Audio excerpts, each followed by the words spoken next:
Hello! Come with us on our Albay Bicol Casas Adventures. Let's go! The Chocolate Hills of Bicol, Routine Day Hill. Okay, we are on our next journey sa kaloob-looban dito sa Albay Routine Day Green Hills. Nandito tayo. So let's go, akyat kami.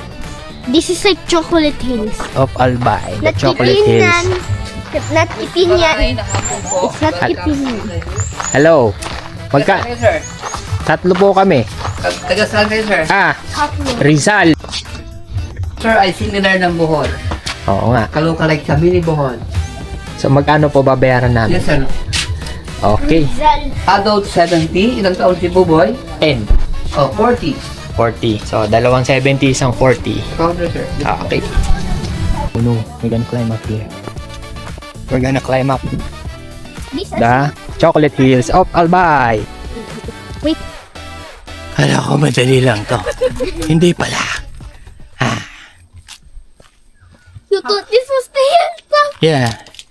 They told me it's a nice climb. There's Mayon. Oh.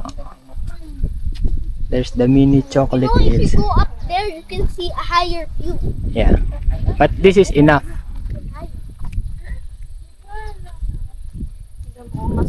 Mas safe doon.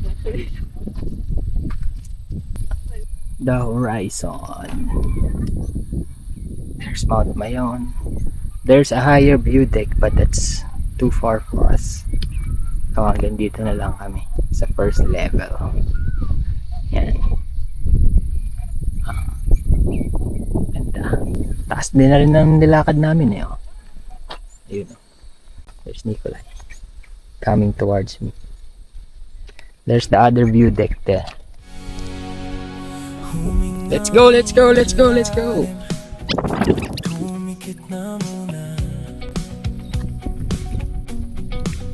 At baka sakaling namamalik mata lang. We are in Pinyan Hills. Ayun si Mount Mayon. Di ba't ako'y mag-isa? Ayun. Kala ko'y payapa, boses mo'y tumatawa. Tara, come with us on our next Casas Adventure.